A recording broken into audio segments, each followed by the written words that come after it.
Buku The Power of Habit, Bagian 1, Kebiasaan Perorangan. Bab 2, Otak yang Mengidam.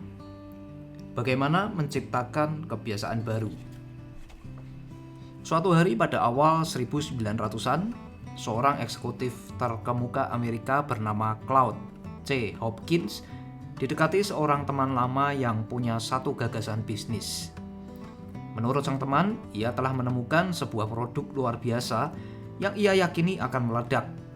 Produk yang ia maksud adalah pasta gigi, campuran berbusa rasa mint yang ia sebut Pepsodent. Ada sejumlah investor berisiko yang terlibat. Salah satunya pernah melakukan serangkaian jual beli tanah yang gagal. Satu lagi digosipkan terlibat mafia. Namun usaha ini, si teman berjanji, bakalan sukses besar.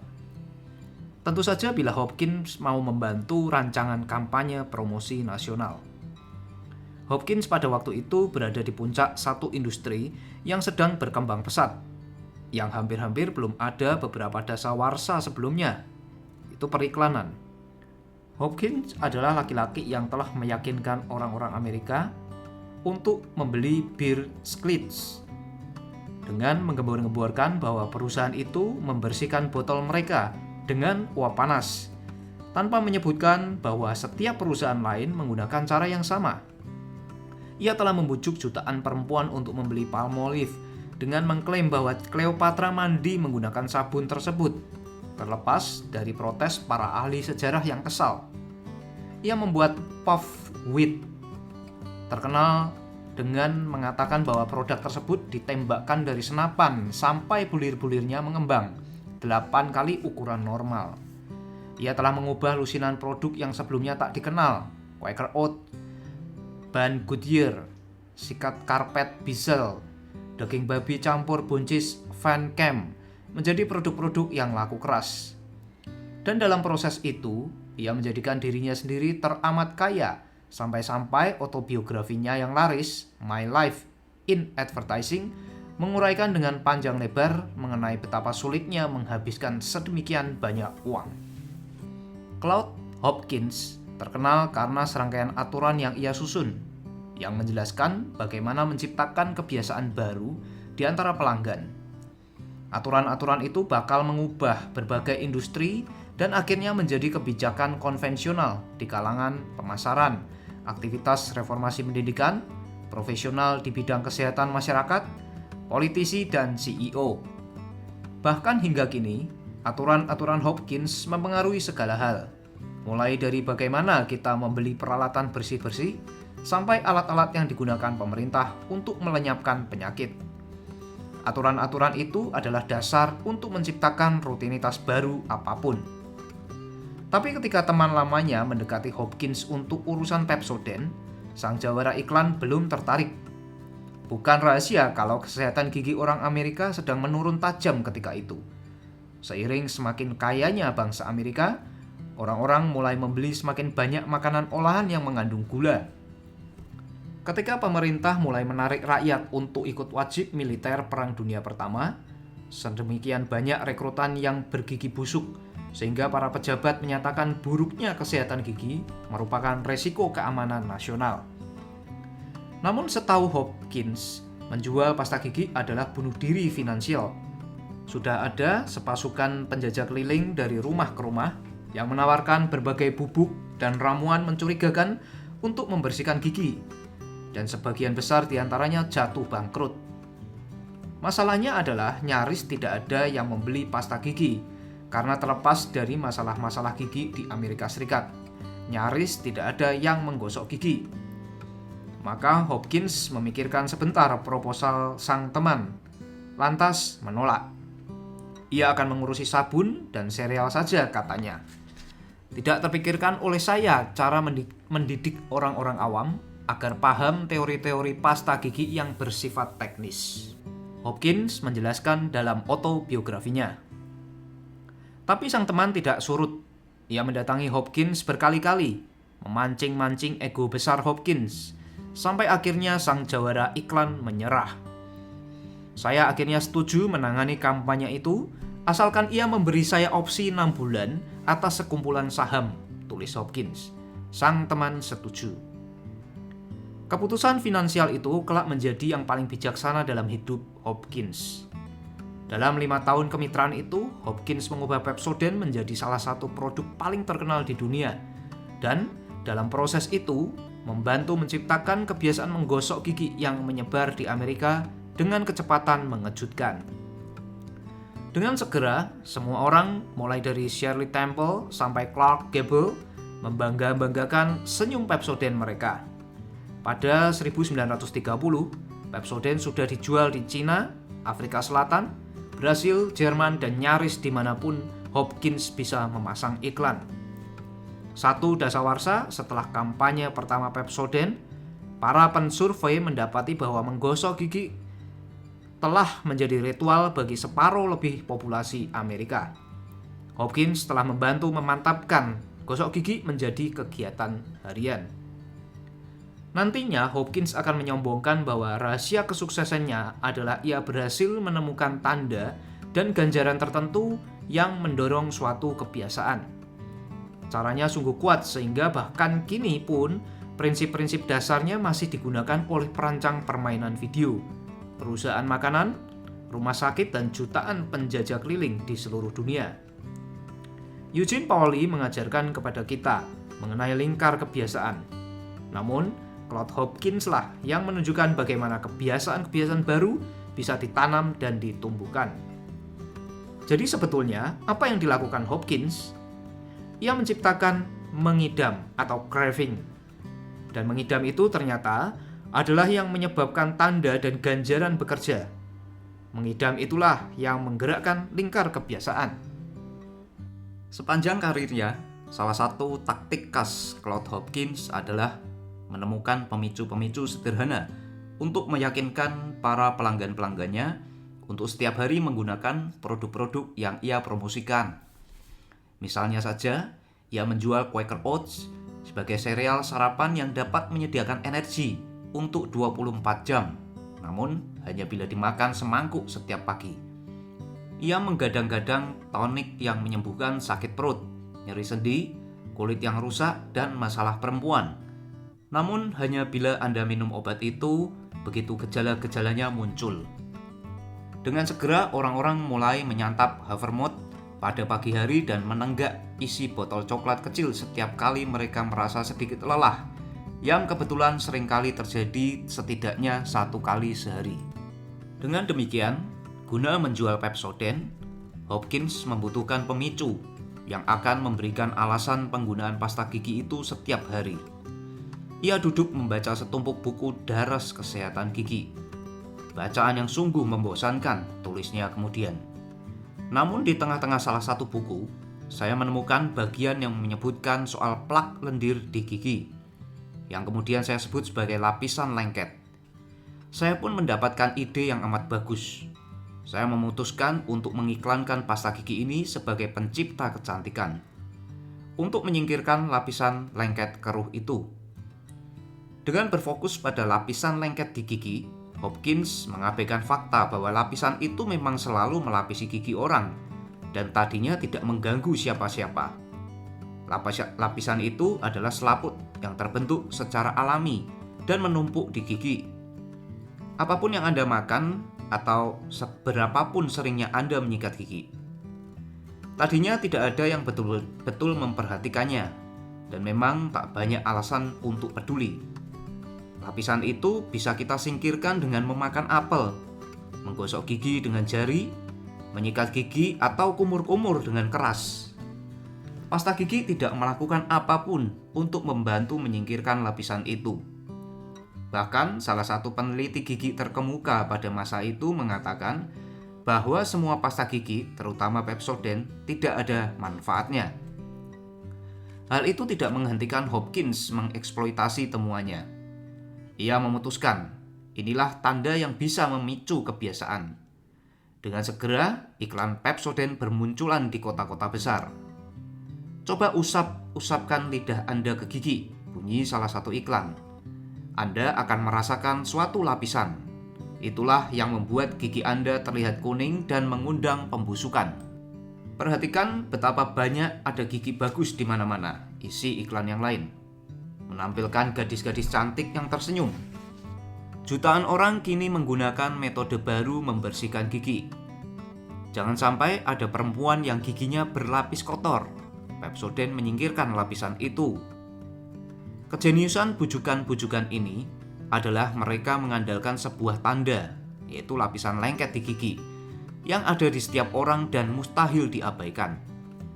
Ternyata memberitahu orang agar mengusapkan lidah ke gigi memang mendorong mereka mengusapkan lidah ke gigi. Dan sewaktu mereka lakukan itu, kemungkinan besar mereka akan merasakan adanya lapisan lengket. Hopkins menemukan tanda yang sederhana.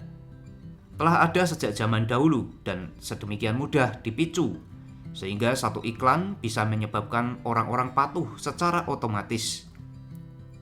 Terlebih lagi, ganjarannya seperti yang dibayangkan Hopkins, bahkan lebih memikat lagi. Siapa sih yang tidak mau lebih cantik? Siapa yang tidak ingin senyum yang lebih indah? Apalagi bila dibutuhkan hanya gosok gigi sebentar menggunakan Pepsodent. Setelah kampanye itu diluncurkan, seminggu yang sunyi berlalu. Lalu 2. Dan pada minggu ketiga, permintaan melonjak tinggi. Ada sedemikian banyak pesanan Pepsodent sehingga pabriknya kewalahan memenuhi permintaan. Dalam 3 tahun, produk itu telah mendunia dan Hopkins pun merancang iklan dalam bahasa Spanyol, Jerman, dan Cina. Dalam satu dasawarsa, Pepsodent merupakan salah satu barang paling laris di dunia dan tetap menjadi pasta gigi terlaku di Amerika selama 30 tahun lebih. Sebelum Pepsodent muncul, hanya 7% orang Amerika memiliki setabung pasta gigi di rak kamar mandi. Satu dasawarsa setelah kampanye iklan Hopkins menjangkau seluruh Amerika, angka itu meningkat menjadi 65%. Menjelang akhir Perang Dunia Kedua, militer tak khawatir lagi mengenai gigi rekrutan karena begitu banyak prajurit yang menggosok gigi setiap hari. Aku menghasilkan $1.000.000 untuk diriku sendiri dengan Pepsodent. Hopkins menulis beberapa tahun setelah produk itu mulai dijual. Kuncinya menurutnya adalah ia berhasil mempelajari psikologi manusia yang benar. Psikologi itu bersandar pada 2 aturan dasar. Pertama, temukan tanda yang sederhana dan gamblang. Kedua, definisikan ganjaran yang jelas. Jika Anda mendapatkan unsur-unsur itu dengan benar, Hopkins berjanji, yang terjadi bagaikan sihir saja. Tengoklah Pepsodent. Ia telah mengidentifikasi satu tanda, lapisan lengket gigi, dan satu ganjaran, gigi yang indah, yang telah membujuk jutaan orang untuk mulai melaksanakan suatu ritual harian. Bahkan hingga kini, aturan-aturan Hopkins adalah hal wajib dalam buku-buku ajar pemasaran dan mendasari jutaan kampanye iklan. Dan prinsip-prinsip yang sama telah digunakan untuk menciptakan ribuan kebiasaan lain, seringkali tanpa orang sadari betapa mereka menjalankan rumus Hopkins dengan sedemikian patuh. Penelitian terhadap orang-orang yang berhasil memulai rutinitas olahraga baru, misalnya, menunjukkan bahwa mereka lebih mungkin menuruti rencana latihan bila mereka memilih tanda yang spesifik. Misalnya, mulai lari begitu mereka tiba di rumah dari bekerja. Dan ganjaran yang jelas, misalnya sekaleng bir atau semalaman bebas menonton televisi. Penelitian mengenai diet mengatakan menciptakan kebiasaan makanan baru membutuhkan tanda yang telah ditentukan sebelumnya. Misalnya, merencanakan menu terlebih dahulu, dan ganjaran sederhana bagi para pediet bila mereka menjalankan niat mereka. Sudah tiba saatnya periklanan di tangan beberapa orang mencapai status sebagai sains, tulis Hopkins. Periklanan yang dulu merupakan judi di bawah arahan yang tepat telah menjadi salah satu bisnis paling aman. Sombong betul memang, tapi ternyata 2 aturan Hopkins saja tidak cukup. Ada juga aturan ketiga yang harus dipenuhi untuk menciptakan kebiasaan suatu aturan yang sedemikian samar sehingga Hopkins sendiri menjalankannya tanpa tahu aturan itu ada. Aturan tersebut menjelaskan segala sesuatu Mulai dari mengapa sedemikian sulit mengabaikan sekotak donat, sampai bagaimana jogging pagi bisa menjadi rutinitas yang tidak merepotkan. Para ilmuwan dan eksekutif pemasaran di Procter & Gamble dikumpulkan mengelilingi meja bobrok dalam ruangan kecil tak berjendela, membaca transkrip wawancara dengan seorang perempuan yang memiliki 9 ekor kucing. Sampai salah satu di antara mereka akhirnya mengungkapkan apa yang dipikirkan semua orang. Bila kita dipecat, apa yang tepatnya terjadi? Ia bertanya. Apakah satpam muncul dan mengantar kita keluar? Ataukah kita dapat semacam pemberitahuan terlebih dahulu? Sang pemimpin tim yang pernah menjadi bintang naik daun di perusahaan itu dan bernama Drake Stimson menatapnya nanar. Aku tidak tahu, ia menjawab.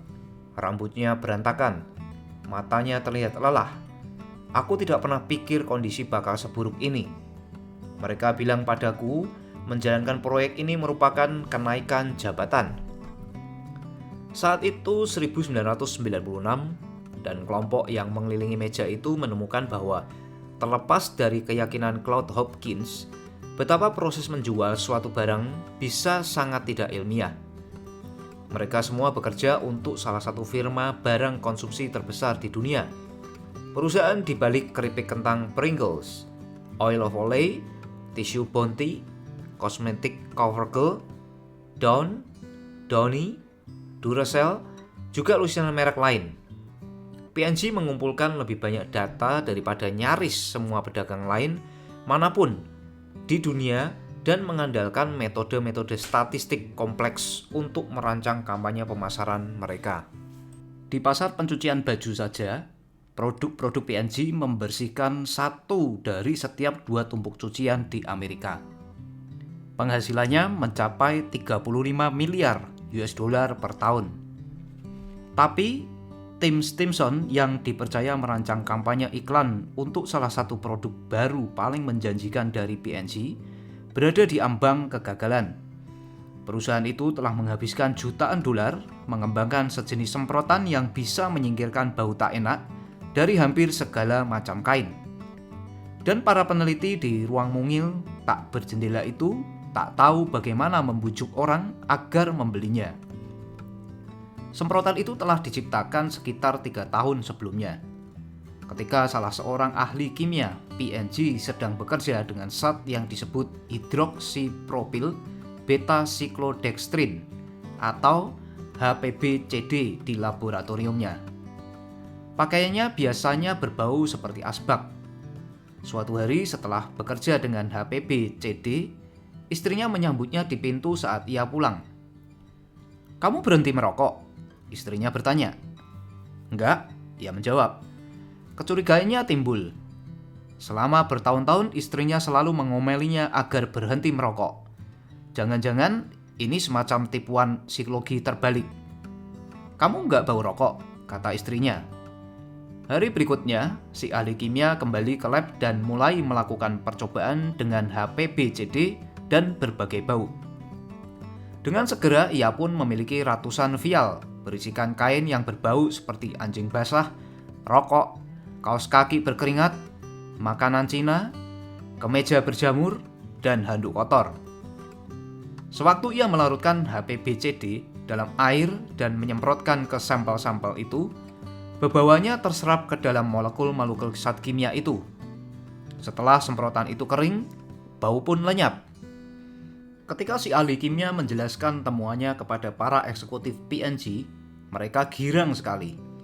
Selama bertahun-tahun, penelitian pasar telah mengatakan bahwa pelanggan sangat menghendaki sesuatu yang bisa melenyapkan bau tidak enak, bukan menyamarkan, melainkan menghilangkan total bebauan itu.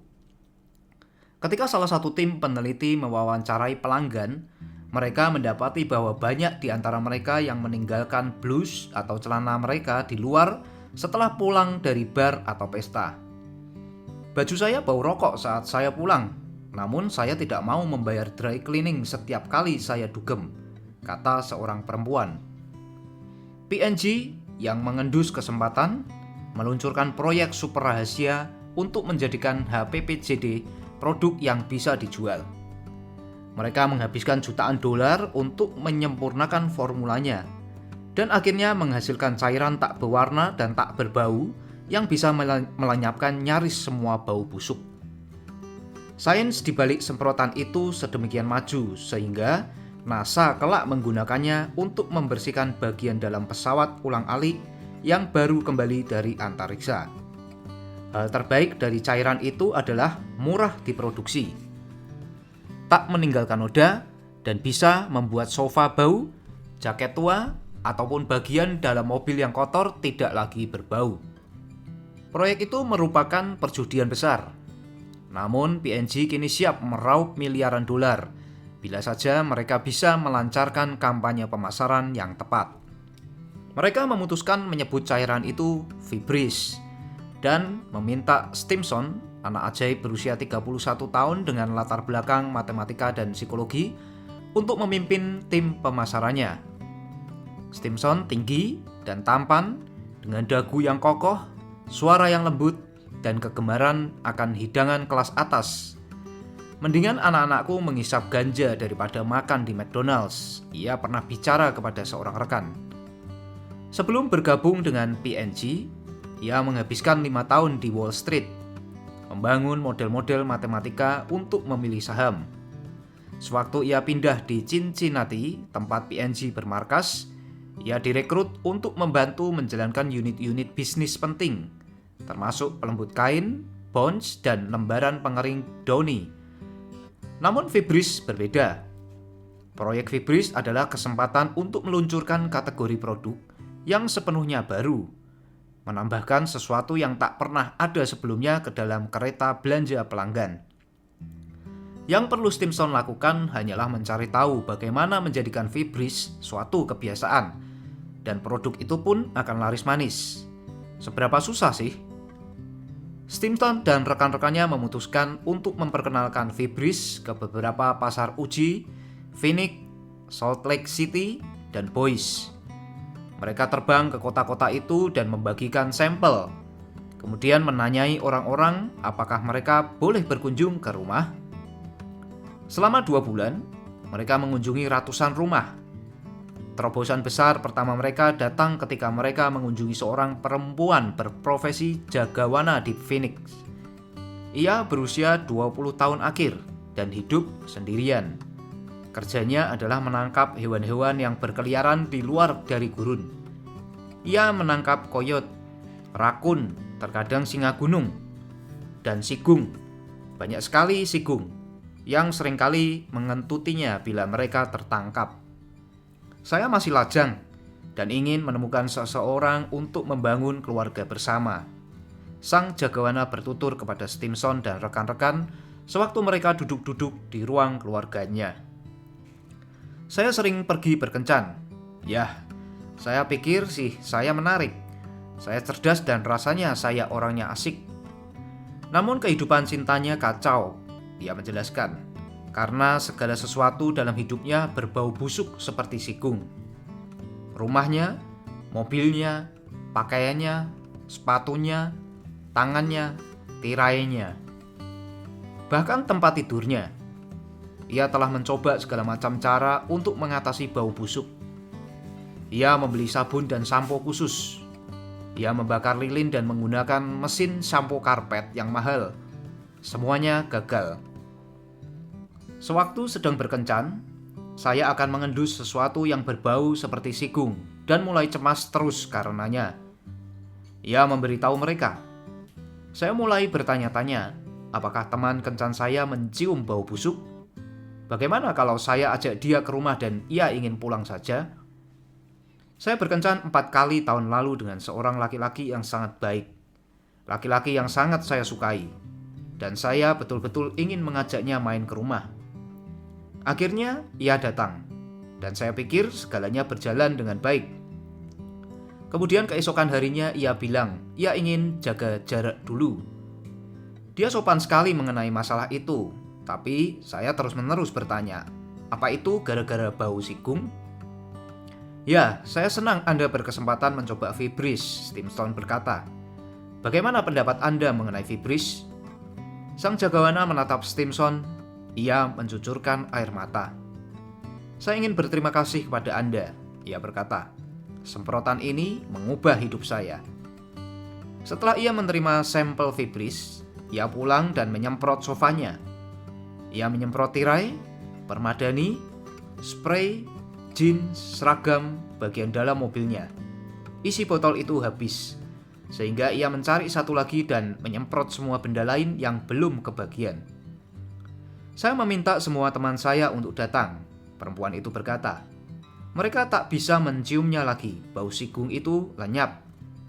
Ia kini menangis sedemikian kencang, sehingga salah seorang rekan Stimson kini menepuk-nepuk baunya. "Terima kasih banyak," ucap perempuan itu. "Saya merasa bebas. Terima kasih, produk ini sangat penting." Stimson mengendus-endus udara di dalam ruang keluarga sang jagawana. Ia tak mencium apa-apa. "Kita akan untung besar dari produk ini," ia berpikir. Stimson dan timnya kembali ke markas P&G dan mulai mengulas kampanye pemasaran yang akan mereka gelar. Kunci menjual Fibris, mereka memutuskan, adalah menyampaikan perasaan lega yang dirasakan sang jagawana. Mereka harus memposisikan Fibris sebagai sesuatu yang memungkinkan orang menyingkirkan bebauan yang memalukan. Mereka semua akrab dengan aturan-aturan Claude Hopkins, ataupun bentuk-bentuk modernnya yang memenuhi buku-buku ajar sekolah bisnis. Mereka ingin iklan Fibris tetap sederhana. Cari tanda yang jelas dan definisikan ganjarannya dengan jelas. Mereka merancang 2 iklan televisi. Yang pertama, menunjukkan seorang perempuan berbicara tentang area merokok di sebuah restoran. Setiap kali ia makan di sana, jaketnya berbau asap. Seorang teman memberitahunya bahwa bila ia menggunakan Fibris, bau itu akan lenyap. Tandanya bau rokok. Ganjarannya bau hilang dari pakaian. Iklan kedua menampilkan seorang perempuan yang mengkhawatirkan soal anjingnya, Sophie, yang selalu duduk di sofa. "Sophie akan tetap berbau Sophie," ia berkata. "Namun dengan Fibris, sekarang perabotanku tak perlu berbau Sophie." Tanda bau hewan peliharaan yang akrab dengan 70 juta rumah tangga yang memelihara hewan. Ganjarannya, rumah tak berbau seperti kandang. Stimson dan rekan-rekannya mulai menayangkan iklan-iklan itu pada 1996 di kota-kota uji yang sama. Mereka membagikan sampel, menyisipkan selebaran ke dalam kotak pos, dan membayar toko kelontong agar menyusun Fibris membentuk gunung di dekat kasir. Kemudian mereka duduk santai, menghayalkan akan menghabiskan bonus mereka seperti apa. Seminggu lewat, lalu 2 minggu, sebulan, 2 bulan. Penjualan tadinya rendah dan semakin rendah. Dengan panik, P&G mengirimkan para peneliti ke toko-toko untuk melihat apa yang terjadi. Rak-rak disarati botol-botol Fibris yang tak pernah tersentuh. Mereka pun mulai mengunjungi ibu-ibu rumah tangga yang menerima sampel gratis. Oh iya, salah satu di antara mereka berseru kepada seorang peneliti P&G. "Semprotan itu, saya ingat." "Sebentar." Perempuan itu berlutut di dapur dan mulai mencari-cari dalam lemari di bawah wastafel. "Saya sempat gunakan beberapa lama, tapi lalu lupa. Rasanya ada di dalam sini deh." Ia berdiri, "Mungkin di lemari sapu?" Ia mendatangi lemari itu dan mendorong beberapa sapu ke samping. "Iya, ini dia, di belakang. Lihat, masih nyaris penuh. Anda mau saya kembalikan ini?" Fibris gagal total. Bagi Stimson, itu bencana.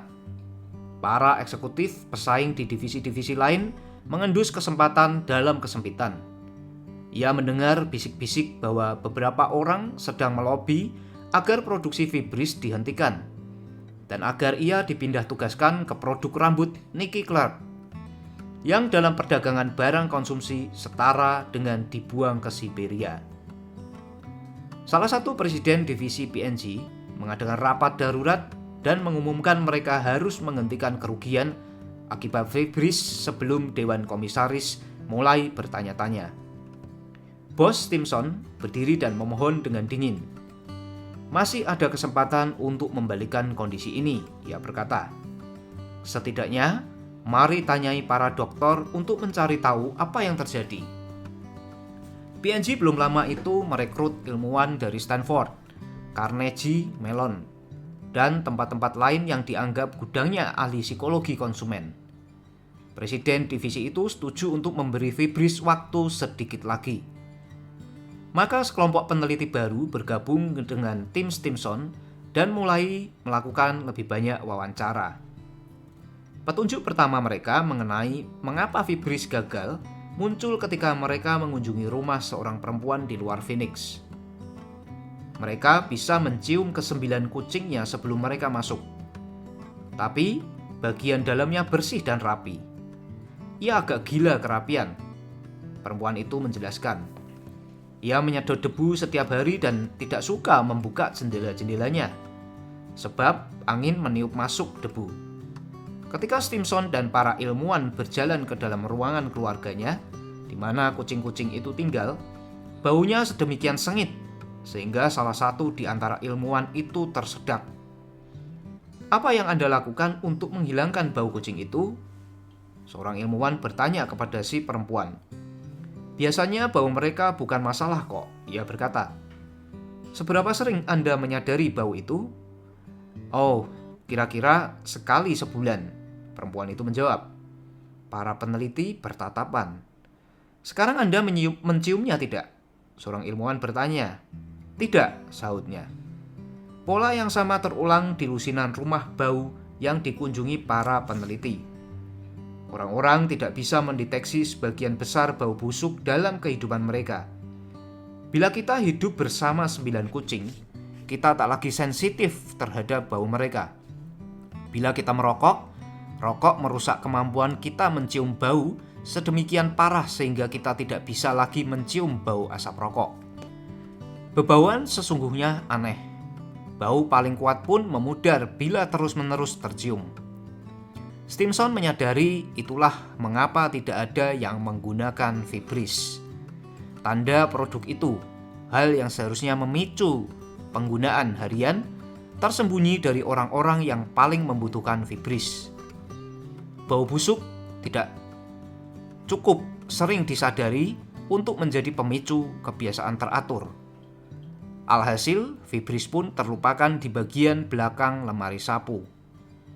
Orang-orang yang berkemungkinan paling besar menggunakan semprotan itu justru tak pernah mencium berbau tak enak yang seharusnya mengingatkan mereka bahwa ruang keluarga mereka perlu semprotan penghilang bau itu. Tim Stimson kembali ke markas dan berkumpul di ruang sidang yang tak berjendela itu. Membaca ulang transkrip wawancara perempuan pemilik 9 kucing. Sang ahli psikologi bertanya, apa yang terjadi bila kita dipecat? Stimson membenamkan wajahnya ke tangan. Bila ia tidak bisa menjual Vibris kepada seseorang perempuan yang punya 9 kucing. Ia bertanya-tanya, lantas ia bisa jual ke siapa? Bagaimana membangun kebiasaan baru bila tak ada tanda untuk memicu penggunaan? Dan ketika para pelanggan yang paling membutuhkan tidak menghargai ganjarannya? Laboratorium milik Wolfram Schultz, seorang profesor neuroscience di University of Cambridge, bukanlah tempat yang indah.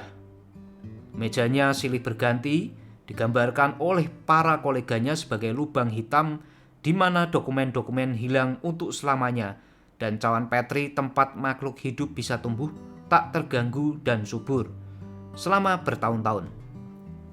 Bila Schultz perlu membersihkan sesuatu yang jarang terjadi, ia tak menggunakan semprotan atau pembersih. Ia membasahi selembar tisu dan menggosok bagian yang kotor kuat-kuat. Bila pakaiannya berbau asap atau kucing, ia tidak sadar ataupun peduli. Tapi percobaan-percobaan yang Schultz laksanakan selama lebih daripada 20 tahun terakhir telah merevolusi pemahaman kita mengenai bagaimana tanda, ganjaran, dan kebiasaan berinteraksi. Ia telah menjelaskan mengapa sebagian tanda dan ganjaran lebih kuat dibandingkan yang lain, dan telah menyediakan peta jalan ilmiah yang menjelaskan mengapa Pepsodent laku keras. Bagaimana sejumlah pediat dan penggiat olahraga berhasil mengubah kebiasaan-kebiasaan mereka secara sedemikian cepat. Dan pada akhirnya, apa yang bisa membuat Vibris terjual. Pada 1980-an, Schultz merupakan anggota sekelompok ilmuwan yang mempelajari otak monyet sewaktu hewan itu belajar melakukan tugas-tugas tertentu, misalnya menarik tuas atau membuka capit. Tujuan mereka adalah mencari tahu bagian otak mana yang bertanggung jawab atas tindakan-tindakan baru.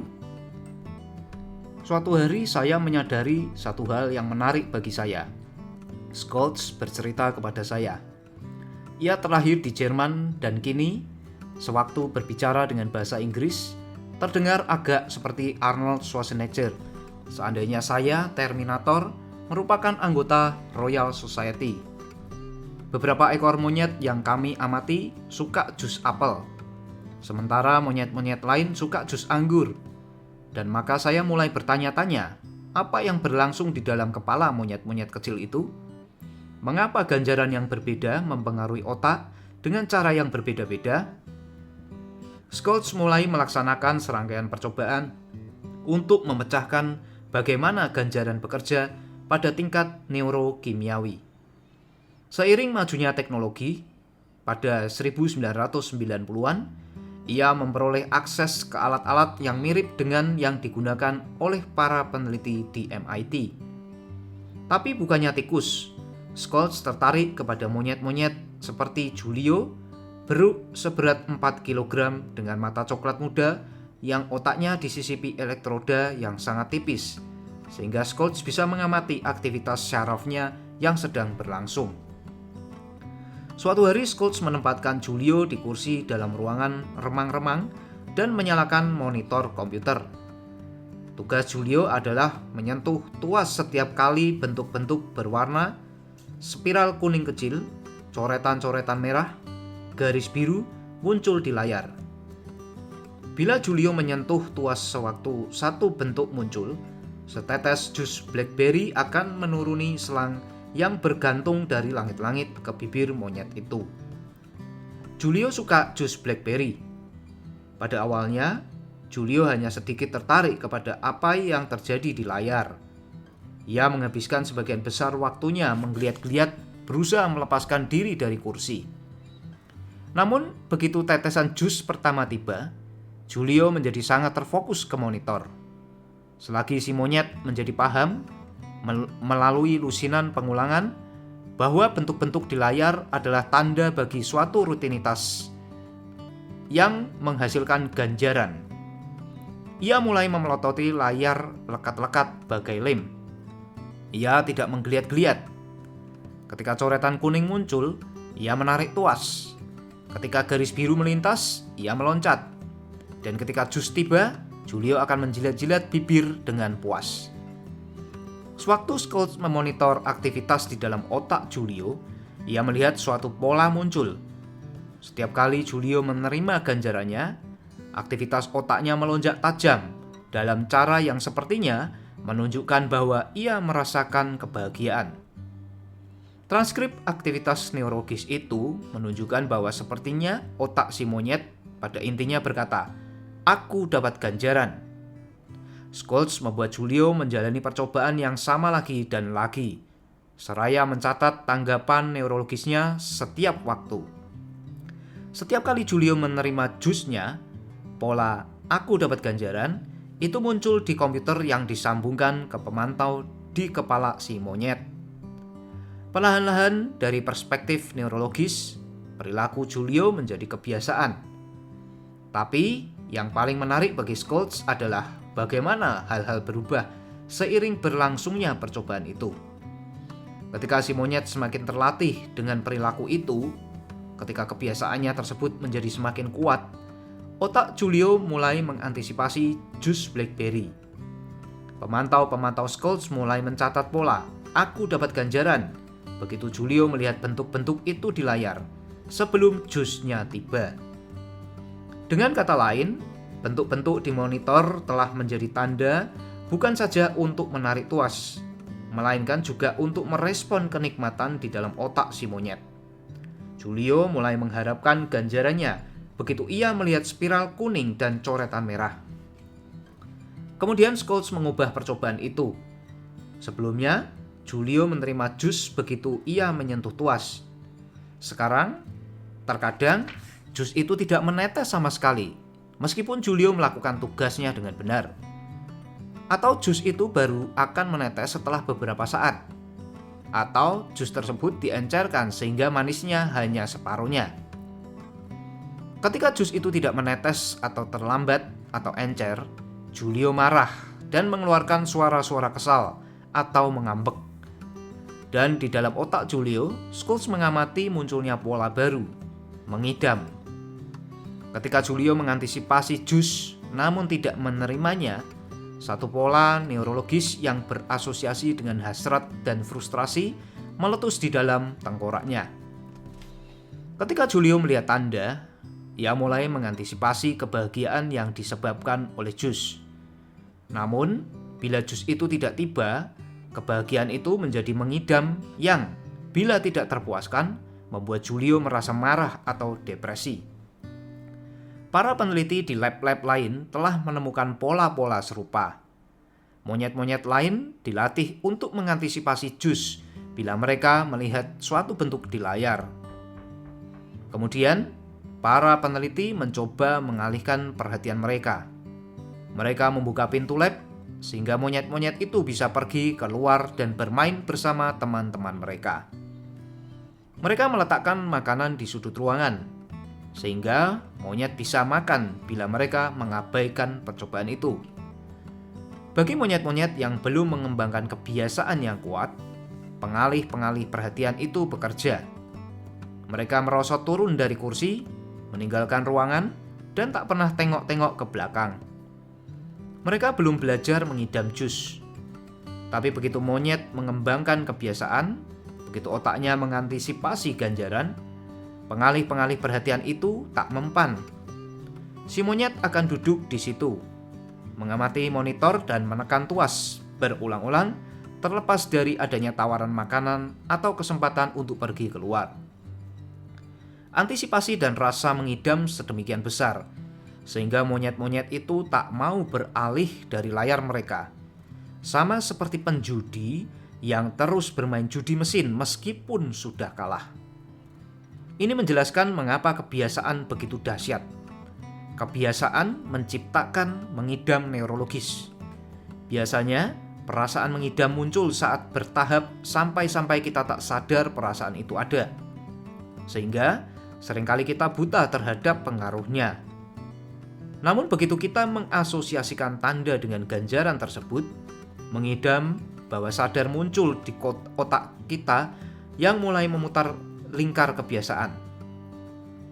Seorang peneliti di Cornell, misalnya, mendapati seberapa kuatnya mengidam makanan dan bau bisa mempengaruhi perilaku ketika ia menyadari bagaimana toko-toko Cinnabon diposisikan di dalam pusat perbelanjaan. Sebagian besar penjual makanan menempatkan kios mereka di Pujasera. Namun, Cinnabon mencoba meletakkan toko-toko mereka jauh dari kios-kios makanan lain. Mengapa? Sebab para eksekutif Cinnabon ingin bau roti kayu manis mereka menguar melalui selasar dan mengitari sudut tanpa terganggu. Sehingga para pembelanja akan mulai mengidam roti tersebut secara bawah sadar. Pada saat pelanggan berbelok di salah satu sudut dan melihat toko Cinnabon, perasaan mengidam itu sudah menjadi monster yang meraung di dalam kepalanya, dan dia akan, tanpa berpikir, meraih dompetnya. Lingkaran kebiasaan pun berputar karena perasaan mengidam telah timbul. Tidak ada yang diprogram ke otak kita yang menjadikan kita melihat sekotak donat dan secara otomatis ingin jajan manis. Scholz memberitahu saya. Namun, begitu otak kita mempelajari bahwa sekotak donat mengandung gula yang lezat dan karbohidrat lain, otak akan mulai mengantisipasi kenikmatan gula itu. Otak kita akan mendorong kita ke arah kotak donat. Kemudian, bila kita tidak menyantap donatnya, kita akan merasa kecewa. Untuk memahami proses ini, mari kaji bagaimana kebiasaan Julio muncul. Pertama-tama, ia melihat bentuk di layar. Lama-kelamaan, Julio belajar bahwa kemunculan bentuk berarti sudah waktunya melaksanakan suatu rutinitas. Maka, ia menyentuh tuas. Sebagai hasilnya, Julio menerima setetes jus blackberry. Itulah pembelajaran dasar. Kebiasaan baru muncul ketika Julio mulai mengidam jus sewaktu ia melihat tanda. Begitu mengidam itu ada, Julio akan bertindak secara otomatis. Ia akan mengikuti kebiasaan. Beginilah bagaimana kebiasaan baru tercipta. Dengan menyatukan suatu tanda, satu rutinitas, dan satu ganjaran, tumbuh perasaan mengidam yang mendorong lingkar kebiasaan. Ambil contohnya merokok. Bila seorang perokok melihat tanda, misalnya satu pak Marlboro, otaknya mulai mengantisipasi hantaman nikotin. Melihat rokok saja sudah cukup untuk membuat otak mengidam kenikmatan nikotin. Bila kenikmatan itu tak juga tiba, rasa mengidam itu bertambah besar, sampai si perokok tanpa berpikir meraih sebatang Marlboro. Atau contohnya surat elektronik. Sewaktu komputer berdenting atau telepon cerdas bergetar menandakan ada pesan baru, otak mulai mengantisipasi pengalihan perhatian sementara yang diberikan kegiatan membuka surat elektronik. Penghadapan itu, bila tidak terpuaskan, bisa menumpuk sampai-sampai rapat pun dipenuhi para eksekutif yang gelisah hendak memeriksa BlackBerry mereka yang berdengung di bawah meja. Bahkan, meskipun mereka tahu bahwa barangkali pesan itu hanyalah hasil terbaru permainan sepak bola fantasi mereka. Di sisi lain, bila kita mematikan fungsi dengung itu sehingga menyingkirkan tanda, kita bisa bekerja berjam-jam tanpa terpikir untuk memeriksa kotak pesan masuk.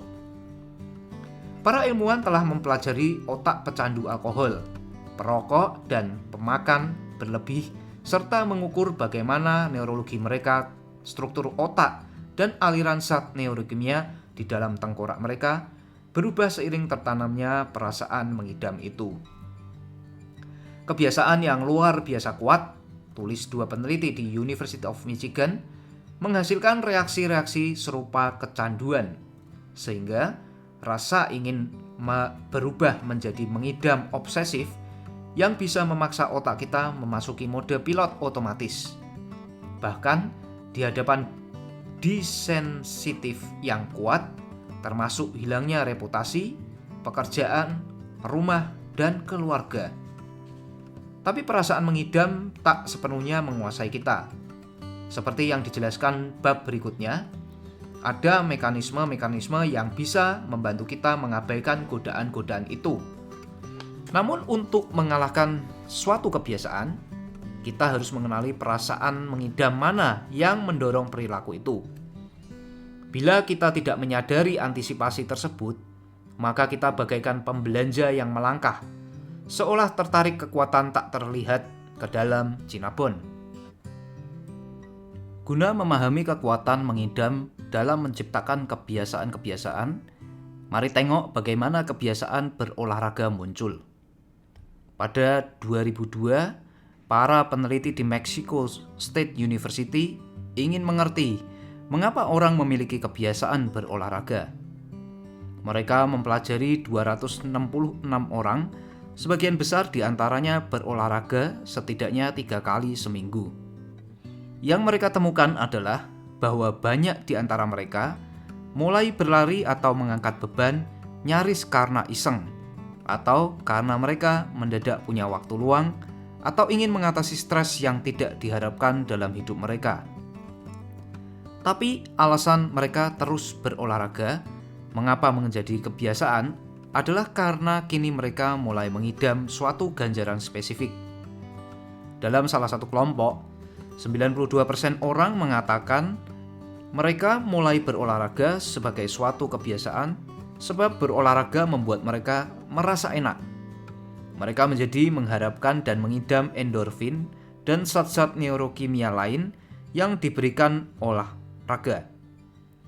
Di kelompok lain, 67% orang mengatakan bahwa berolahraga membuat mereka merasa berhasil.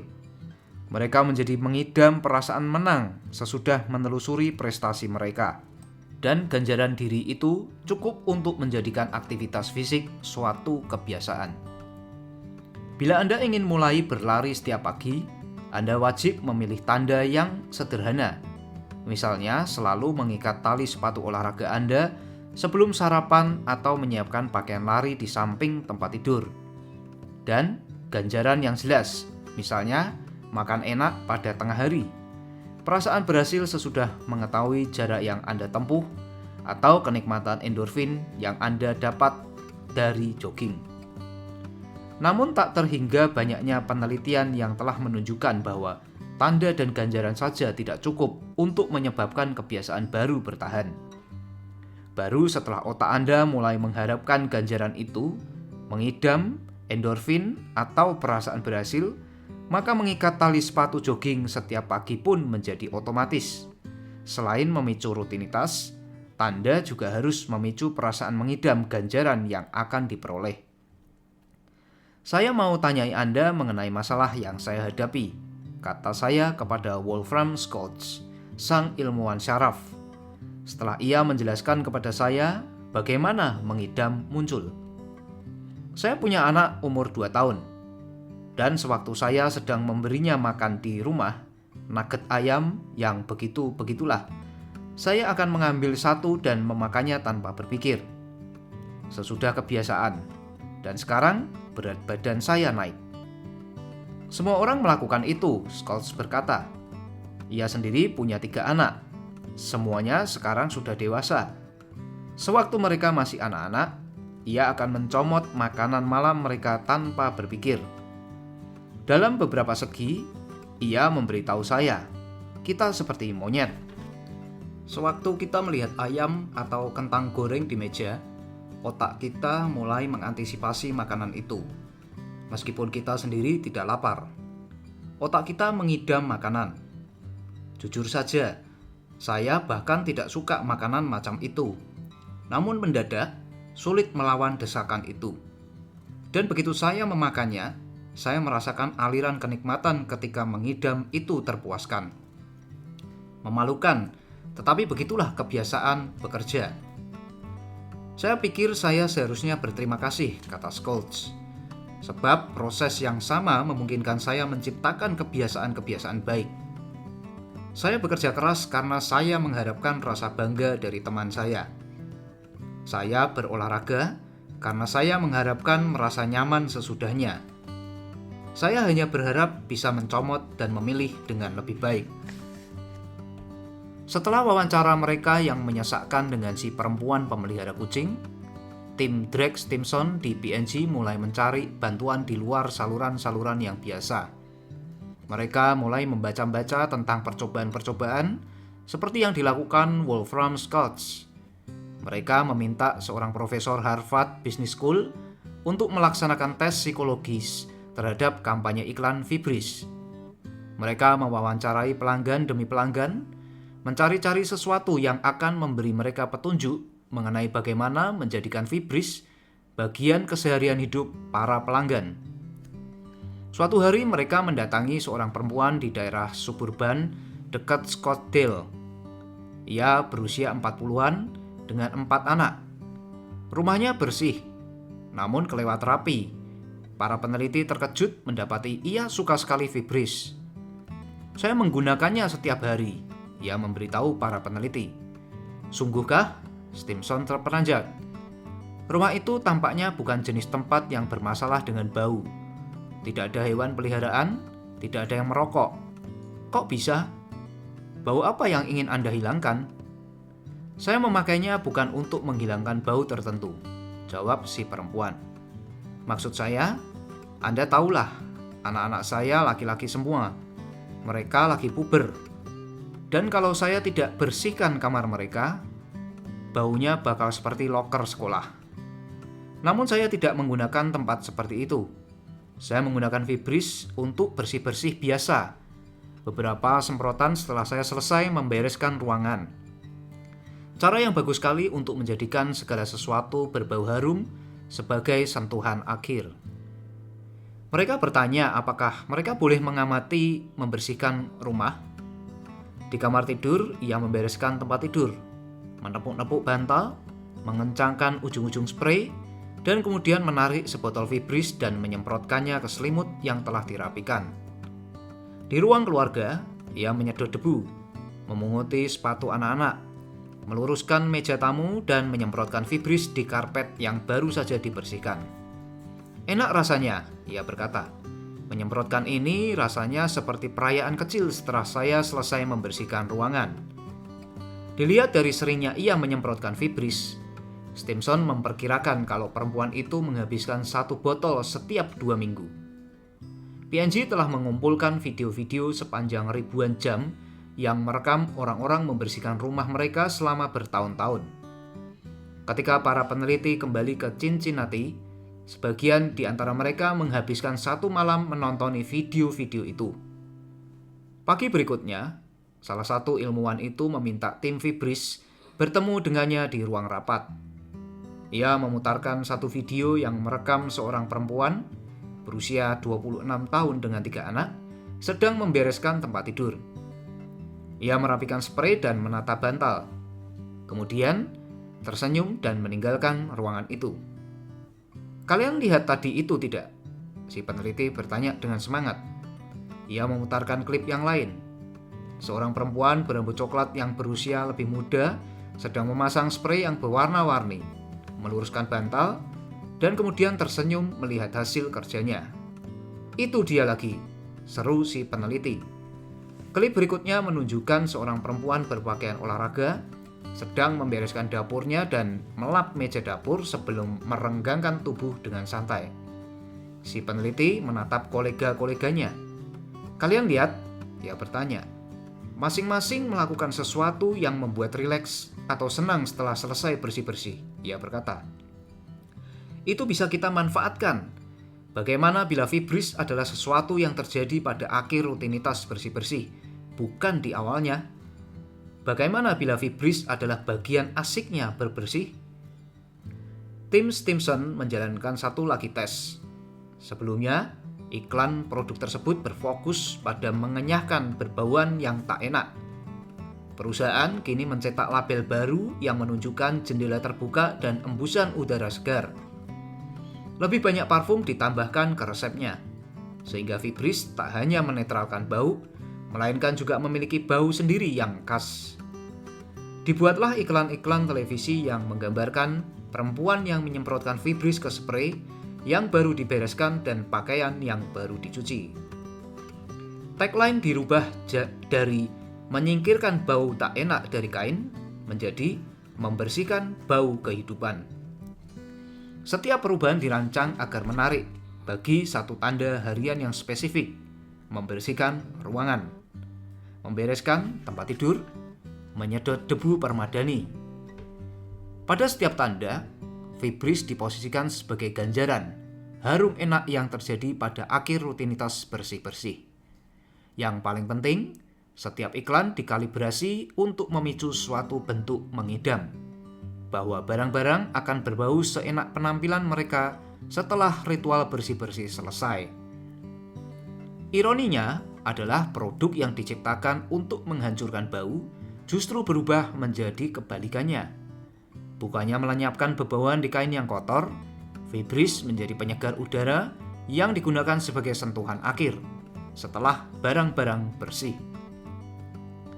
Ketika para peneliti kembali ke rumah para pelanggan setelah iklan-iklan baru ditayangkan dan botol-botol hasil rancangan ulang dibagikan, mereka mendapati bahwa sejumlah ibu rumah tangga di pasar uji telah mulai mengharapkan mengidam bau Fibris. Seorang perempuan berkata bahwa ketika isi botolnya hampir habis, ia menyemprotkan parfum yang diincerkan ke cuciannya. Sekarang, bila saya tidak mencium sesuatu yang enak usai mencuci, rasanya belum bersih, ia memberitahu para peneliti.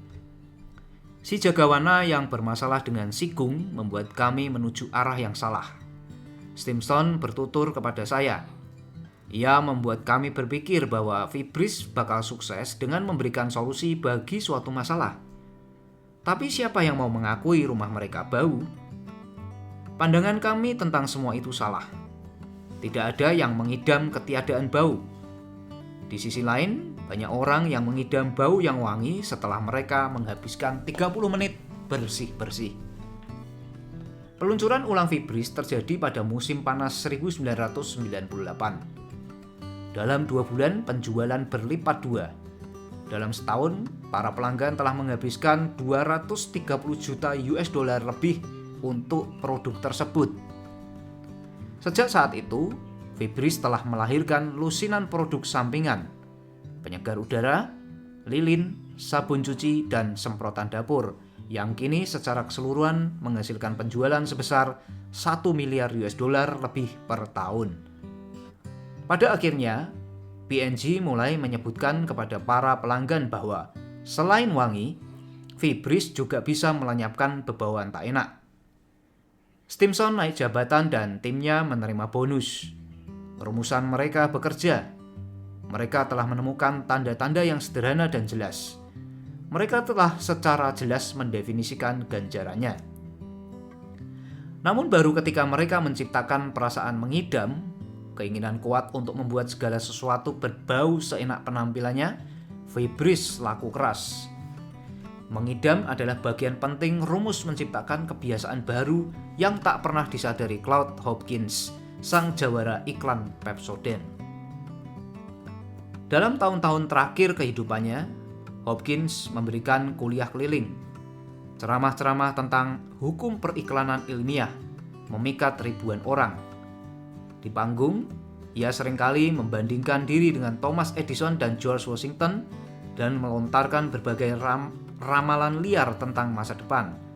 Mobil terbang seringkali disebut-sebut. Namun ia tak pernah menyinggung soal mengidam atau akar neurologis lingkar kebiasaan. Toh baru 70 tahun kemudian para ilmuwan MIT dan Wolfram Schultz menjalankan percobaan-percobaan mereka. Jadi bagaimana Hopkins berhasil membangun kebiasaan menggosok gigi yang sedemikian kuat tanpa memiliki wawasan-wawasan tersebut? Ya, ternyata ia memang memanfaatkan asas-asas yang akhirnya ditemukan di laboratorium MIT dan Schultz. Meskipun pada waktu itu ia sendiri tidak tahu. Pengalaman-pengalaman Hopkins dengan Pepsodent tidak sesederhana yang ia gambarkan dalam memuar-muarnya.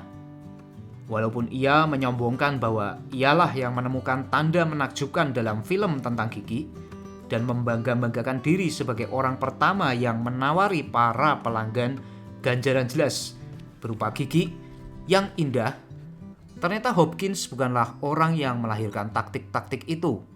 Sama sekali bukan. Ambil contoh, misalnya, sejumlah iklan pasta gigi lain yang mengisi berbagai majalah dan koran bahkan sebelum Hopkins tahu mengenai Pepsodent. Bahan-bahan campuran ini terutama dimaksudkan untuk mencegah penumpukan tartar di sekeliling leher gigi. Kata iklan Dr. Sheffield's Cream Dentifrice yang ada sebelum Pepsodent. Bersihkan lapisan kotor itu.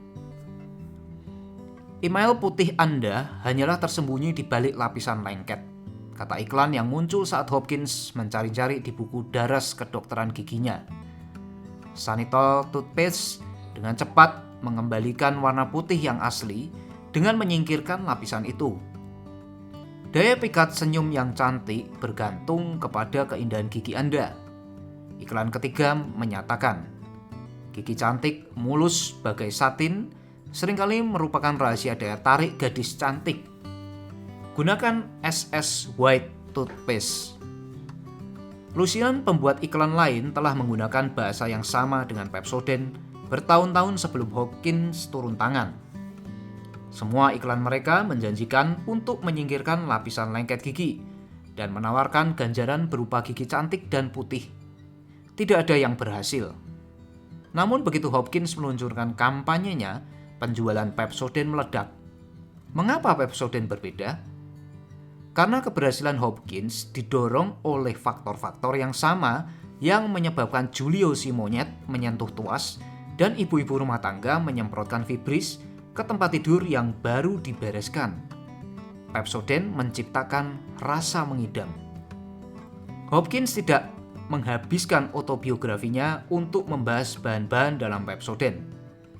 Namun, resep yang tercantum dalam pendaftaran paten pasta gigi tersebut dan catatan-catatan perusahaan mengungkapkan sesuatu yang menarik. Tak seperti odol-odol lain di masa itu. Pepsodent mengandung asam sitrat, juga minyak mint dan zat-zat kimia lain dalam jumlah tertentu. Penemu Pepsodent menggunakan bahan-bahan itu untuk membuat pasta gigi yang terasa segar, namun ternyata juga ada efek lain yang tidak terduga. Bahan-bahan tersebut merupakan iritan yang menciptakan sensasi sejuk yang menggelitik atau semeriwing di lidah dan gusi. Setelah Pepsodent mulai mendominasi pasar, para peneliti di perusahaan-perusahaan pesaing pontang-panting mencari tahu alasannya. Yang mereka temukan adalah para pelanggan mengatakan bila mereka lupa menggunakan Pepsodent, mereka menyadari kesalahan itu karena mereka merasa kehilangan sensasi sejuk dan menggelitik itu di mulut mereka. Mereka mengharapkan, mereka mengidam iritasi ringan itu. Bila iritasi tersebut tidak terasa, mulut mereka tak bersih rasanya. Claude Hopkins bukan menjual gigi yang cantik. Ia menjual suatu sensasi. Begitu orang-orang mengidam semeriwing sejuk itu, begitu mereka menyamakannya dengan kebersihan, menggosok gigi pun menjadi kebiasaan. Ketika perusahaan-perusahaan lain menemukan apa yang sebetulnya Hopkins jual, mereka mulai menirunya. Dalam beberapa dasawarsa, hampir setiap pasta gigi mengandung macam-macam minyak dan zat kimia yang membuat gusi semeriwing. Dengan segera, penjualan Pepsodent mulai kalah. Bahkan sekarang, nyaris semua pasta gigi mengandung zat-zat tambahan yang hanya bertugas menggelitik mulut Anda setelah Anda menggosok gigi. Pelanggan butuh semacam sinyal bahwa produknya bekerja. Tracy Sinclair, manajer merek Oral-B dan Crest-Kit Toothpaste, memberitahu saya, kita bisa buat pasta gigi rasa apa saja, blueberry, teh hijau, dan asalkan ada rasa semeriwingnya, orang merasa mulutnya bersih. Rasa semeriwing itu tak membuat kerja pasta gigi itu lebih baik, melainkan hanya membuat orang yakin bahwa pasta gigi itu bekerja.